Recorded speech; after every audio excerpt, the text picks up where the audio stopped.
Aí, Carolina, e esse vídeo e o próximo vou contar duas experiências que eu tive com um processo aqui que eu chamo de despertar.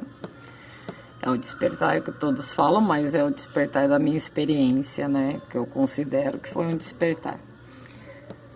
E aqui só passando um pouquinho no assunto.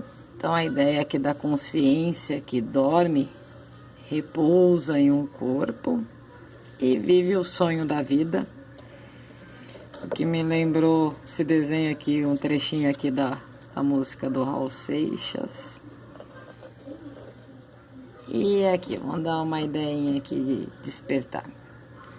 Já morrendo, já é um despertar, né? Se crer na vida eterna, você vai despertar para a vida eterna.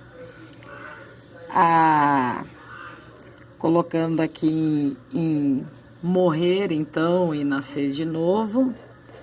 Conta aqui também que as células do corpo aqui físico, aqui o nosso, nascendo e morrendo aqui a todo instante. Diz aqui que em 7 anos já trocamos todas as células que nos 7 anos atrás nasceram, já morreram todas nesse processo. Então, fazendo os cálculos de idade, eu no meu caso já morri umas 5 vezes aqui no corpo.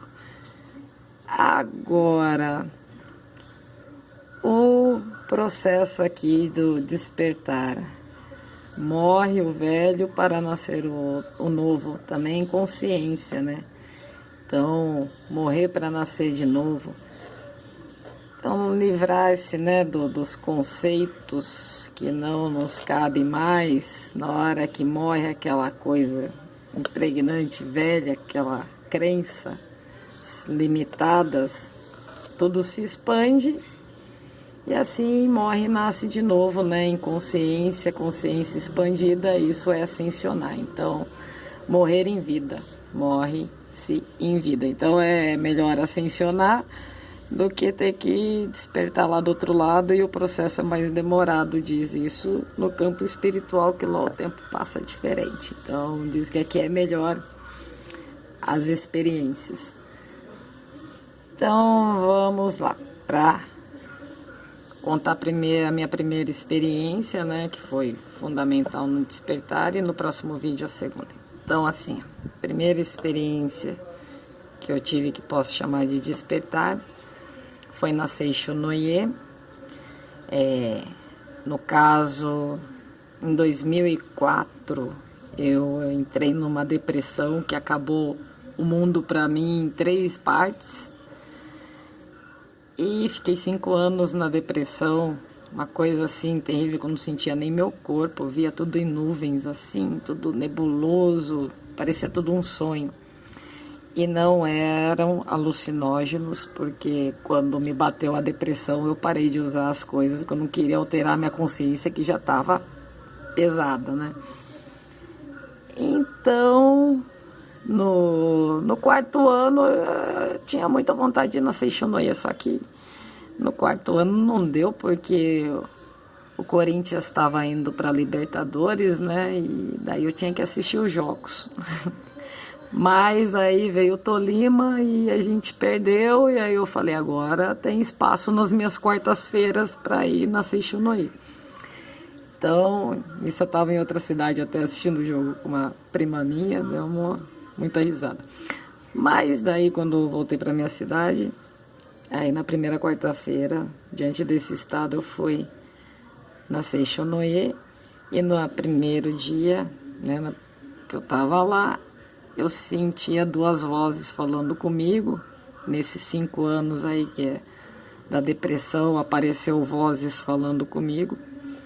Então, assim, uma voz no meu lado direito, né, da cabeça falava, vai embora daqui, eles vão fazer lavagem cerebral em você e tal, todo aquele preconceito que eu tinha contra as religiões, né. E do outro lado tinha uma voz, assim, no meu lado esquerdo, falando, calma, fica, espera, vê o que eles têm para falar. E do outro lado a voz falando para ir embora, e do outro lado falando para eu ficar, e eu lá no meio daquilo, assim, me contorcendo na cadeira, assim, não sabendo mais o que fazer. Aí eu olhei para fora, assim, falei, agora eu com Deus, eu. Falei, Deus, se é para eu estar aqui, me dá um sinal. E aí teve um sorteiozinho lá e eu ganhei o primeiro prêmio, veio um CDzinho escrito, prepare-se para receber as bênçãos de Deus. Eu, opa, esse é meu sinal. Então, beleza. No segundo dia, daí voltei na outra semana, né? Já que é para eu estar lá. E sentei lá e tudo nebuloso, tudo daquele jeito ainda, né? Não vendo nada, mal vendo as pessoas. E aí, de repente, o preletor lá falando para nós, eu comecei a me sintonizar, né, com ele, assim, ouvir o que ele estava falando, olhei assim para ele, tinha uma luz assim em torno dele e eu vi ele como fazia tempo que eu não via ninguém. E ele falou assim, esse medo, essa angústia, tudo isso que você está sentindo, isso é ilusão, ilusão que sua mente mesmo criou. Aí disso me deu despertar, pô, é verdade, eu tô criando tudo isso. Nossa, eu ri muito assim naquela hora, falei, eu tô criando tudo isso. Então assim, ele falou diretamente para mim, aquilo lá me despertou. Eu vi que eu fazia criações mentais daquilo. Então, como me serviu, eu continuei ainda, fiquei um ano lá na Seishonoye e nesse meio ano aí teve um episódio aí que aconteceu. Eu estava numa sorveteria com os meus filhos e de repente assim naquele momento assim eu olhei para eles e assim, sabe, o cenário mudar, tudo ficar mais assim, cores vivas, assim, você sentir uma sensação de paz, só existe paz, só existe aquele momento. Eu olhei para os meus filhos e fazia muito tempo, nem me lembrava quando eu tinha visto eles a última vez. Isso a gente se vê a todo momento, a gente mora junto, né? Mas sentir, ver, tá ali aquele momento, então aí é o momento do eterno agora, o aqui e agora. Então, eu lá na Seishonoye, na hora que eu senti esse momento, eu falei, é isso que eu quero. É isso, atrás desse momento que eu vou. Então, eu fiz um processo de ler, de ver, de ir atrás de tudo que podia me levar a esse momento do eterno agora. Então, caminho crístico, outras coisas. Bom, aqui tem eu falo que eu fui até insistente demais, fui muito alvoroçada, que lembra até o caminho do Siddhartha Gautama aqui. Diz que ele foi expulso lá quando ele saiu dos 29 anos lá e ficou até os 35 para se iluminar. Falava que ele enchia tanto o saco dos mestres lá, dos gurus, que eles até botaram ele para fora. Mas eu sempre fiz meu caminho sozinho, mas a minha sede pelo conhecimento foi do mesmo jeito. Então, bem, essa história termina por aqui e depois eu volto com a segunda parte, que eu considero que foi um despertar. É isso aí, valeu, obrigada.